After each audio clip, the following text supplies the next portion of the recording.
중간에 있는 이제 세 가지 기적을 우리 볼 텐데, 이 중간에 있는 세 가지 기적은 다양한 종류의 기적 이야기를 통해서 예수님이 온 세상을 다스리시는 보다 다양한 측면에서의 예수님이 누구신가를 보여주고 있는 말씀입니다. 먼저는 풍랑을 잔잔케 하시는 기적입니다. 자, 이 혼돈과 공허의 세력인 풍랑과 바다를 향하여 예수님이 어떻게 하셨느냐? 꾸짖으셨다라고 말씀합니다. 이건 무엇을 의미하느냐? 예수님께서 온 세상을 다스리시고 통치하시는 만유의 주이고 천지 만물을 다스리시는 하나님이라는 것을 보여주는 사건입니다. 그 다음에 두 번째 기적으로 우리가 함께 가보도록 하겠습니다. 이 가다라 지방에 있는 귀신 들린 두 사람을 고치시는 기적의 이야기입니다. 하나님 나라는 사탄이 절대 침범할 수 없는 곳이죠. 자, 그다음에 우리가 세 번째 살펴볼 것은 중풍병자를 고치는 이야기입니다. 작은 자야 안심하라. 뭐라고 그러냐면 내 죄사함을 받았느니라. 지금 예수님께서 뭘 하시느냐? 죄사함을 선포하시는 겁니다. 죄사함은 오직 하나님, 온 세상을 다스리시는 하나님, 심판 주가 되시는 하나님 한 분만이 하실 수 있는 거죠. 이것은 예수님께 죄사하는 권세가 있다라는 것이고, 예수님께 죄사하는 권세가 있다라는 것은 이 예수님이 온 세상을 만드실 때 그 창조에 동참하신 말씀이신 하나님이라는 것을 이야기하고 있는 것입니다.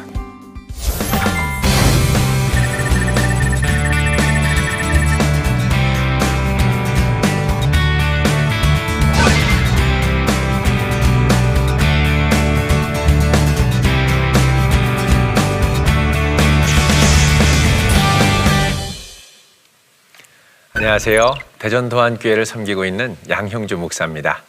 오늘은 마태복음 8장부터 9장까지 나오는 마지막 네 가지 기적 이야기를 중심으로 예수님께서 선포하시는 하나님의 나라가 어떠한 특징이 있는지를 함께 공부하도록 하겠습니다. 우리 지난주에는 예수님께서 사역하신 세 가지 기적들을 함께 살펴본 적이 있었죠.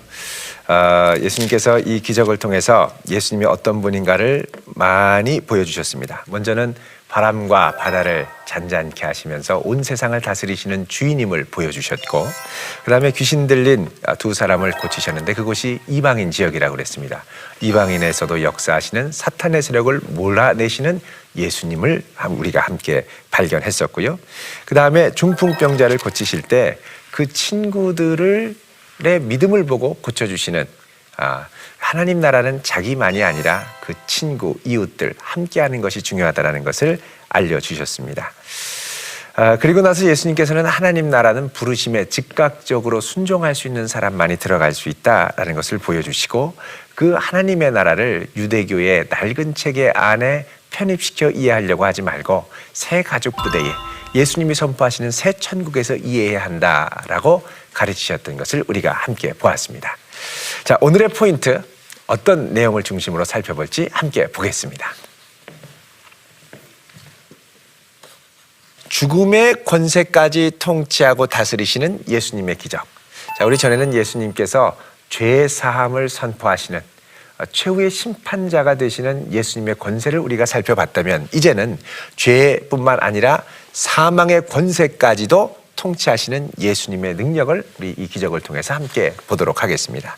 그 다음에 두 번째로 맹인을 고치시고 알리지 말라고 하신 의도에 대해서 보겠습니다. 예수님께서 이적을 베푸시고, 특별히 이제 마가복음에 많이 등장합니다만 절대 이 일을 다른 사람에게 알리지 말라. 우리가 생각할 때는 놀라운 기적이고 많은 사람에게 알려야 되고 텔레비전에도 방영해야 되고 또 언론에도 나타내야 되고 할 것 같은데, 예수님은 이상하게도 알리지 말라고 말씀하셨다는 것이죠. 도대체 왜 이렇게 말씀하실까? 우리가 함께 살펴보도록 하겠습니다. 세 번째는 예수님의 기적을 보고 많은 사람들이 다 예수님을 따르고 좋아하는 것이 아니라 오해를 일으키고 거부하는 사람도 있었습니다.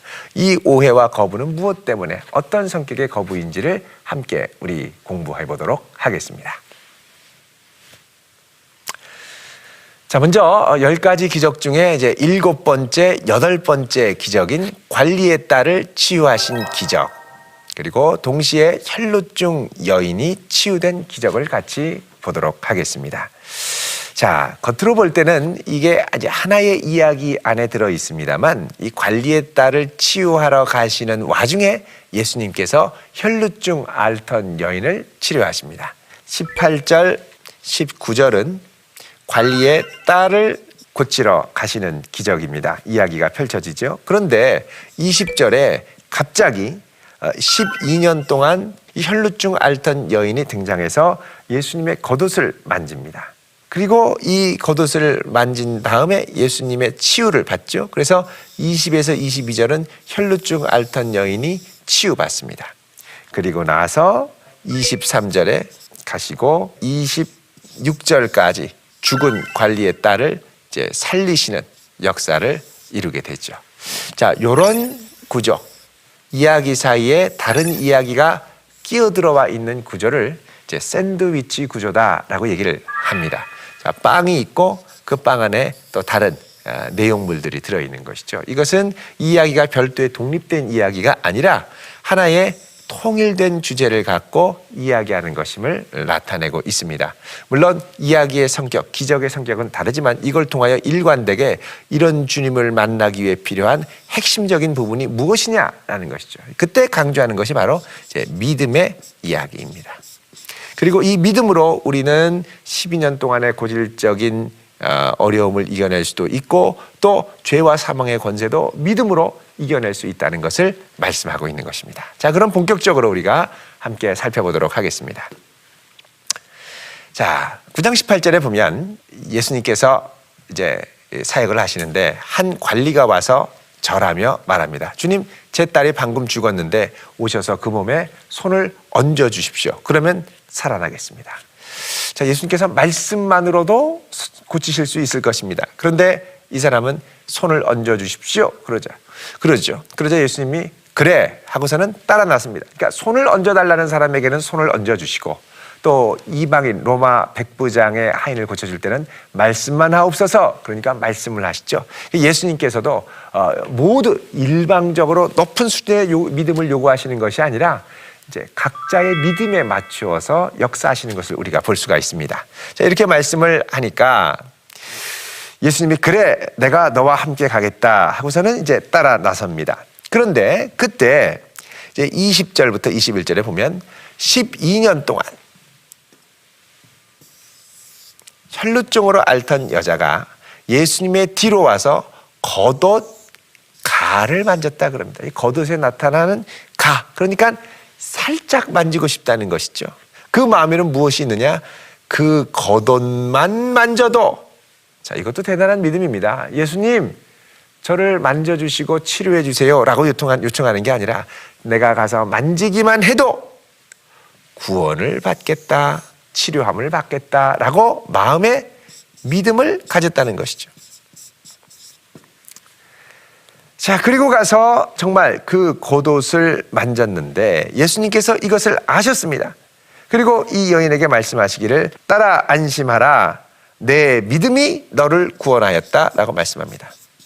내 믿음. 그러니까 예수님의 겉옷가를 만지는 중요한 동력이 뭐냐?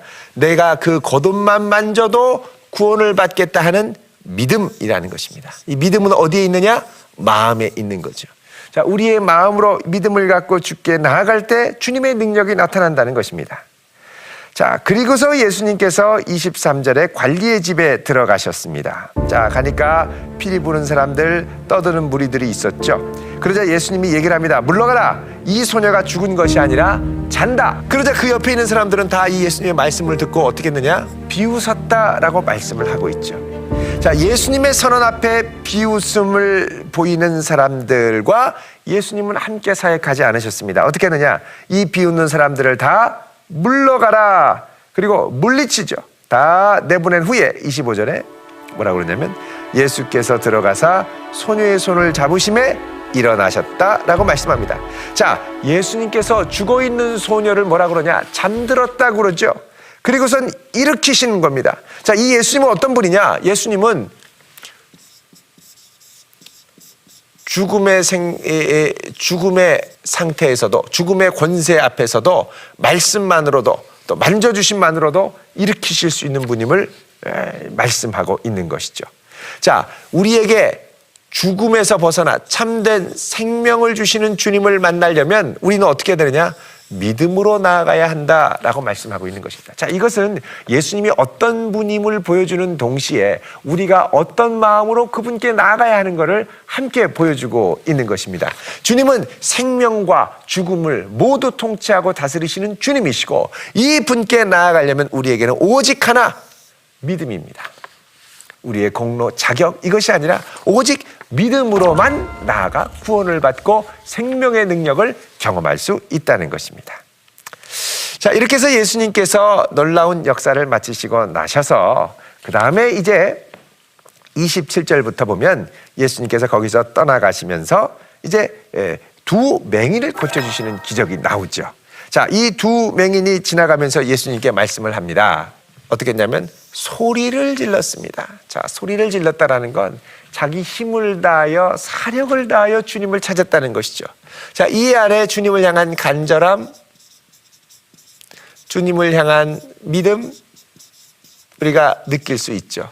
그러면서 뭐라 그러냐?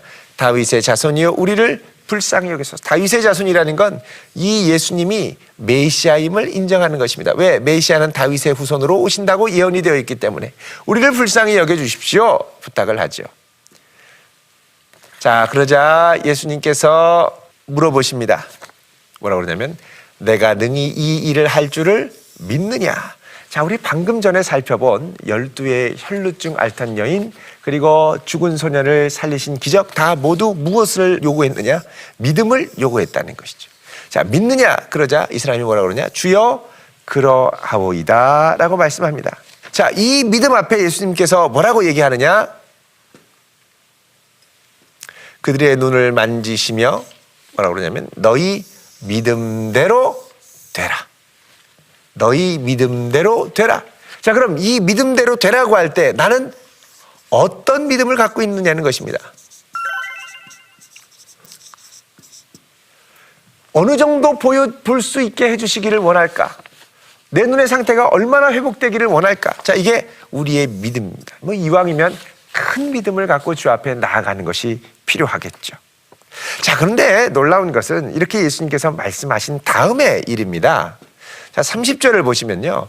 그들의 눈이 밝아지고 나서 예수님이 뭐라고 그러냐면 엄히 경고하셨다고 말씀합니다. 뭐라고 경고했느냐? 삼가 아무에게도 알리지 말라.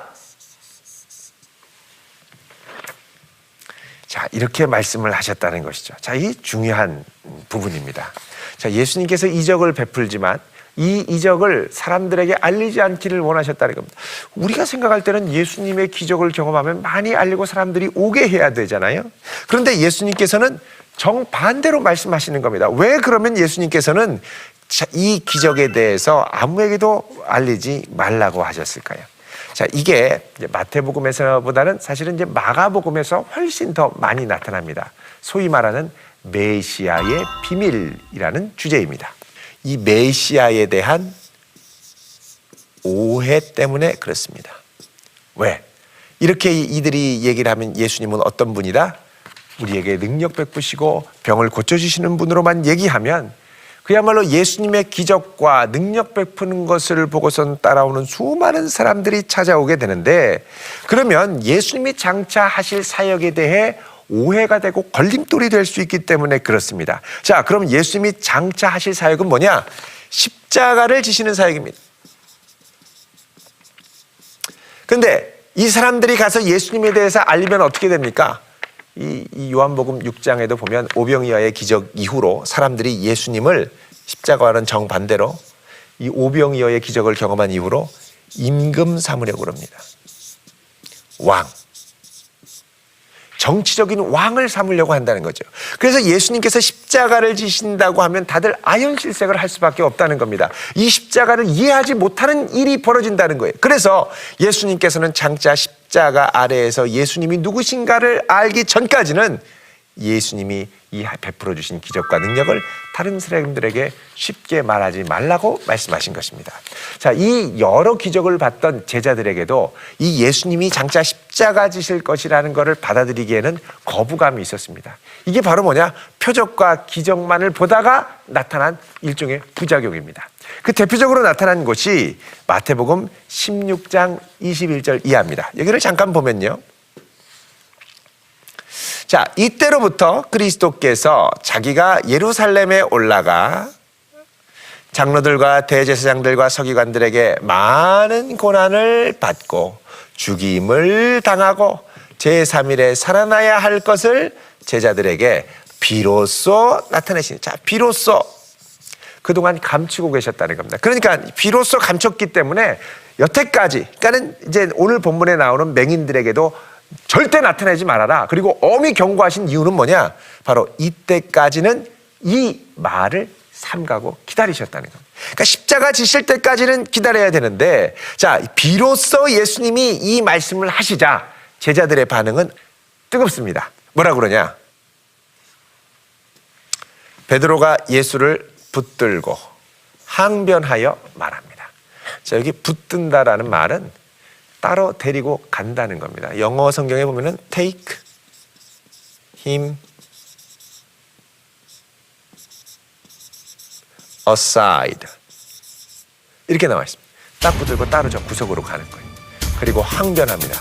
절대 이 일이 주께 미치지 아니합니다. 안 됩니다. 라고 얘기하는 거예요. 자, 이게 제자들이 갖고 있는 예수님에 대한 오해였습니다. 자, 믿음으로 그분의 능력을 경험하고 또 그분이 하나님의 아들이라는 걸 확신했지만 그분은 절대 십자가 지시면 안 되고 세상의 왕이 되어야 한다는 거죠. 세상의 왕이 되셔야 한다는 것입니다. 자, 그래서 우리가요, 믿음으로 예수님을 받아들이고 경험하지만, 하나님의 나라를 경험하지만 그 다음에 중요한 것이 있습니다. 그건 뭐냐면 내 믿음으로, 내가 얻은 확신으로 예수님은 이래야 한다라는 것을 재단하거나 내 판단과 기준으로 예수님을 끌어들이지 말아야 한다는 겁니다. 예수님은 우리가 순종해야 할 뿐이지 내가 그분이 나를 따라오고 나를 도와줄 뿐이 아니라는 것입니다. 이게 주객이 전도되면 예수님을 붙들고 항변하기 쉽죠. 우리 기도할 때도 보면 예수님에 대해서 오해했다가 항변할 때가 있죠. 주여 어찌하여 나로 하여금 이렇게 힘든 일을 겪게 하십니까? 왜 내가 이렇게 십자가를 져야 됩니까? 이러면서 항변할 때가 있습니다. 이 항변, 여러분, 우리가 예수님을 종종 오해해서 생기는 항변입니다.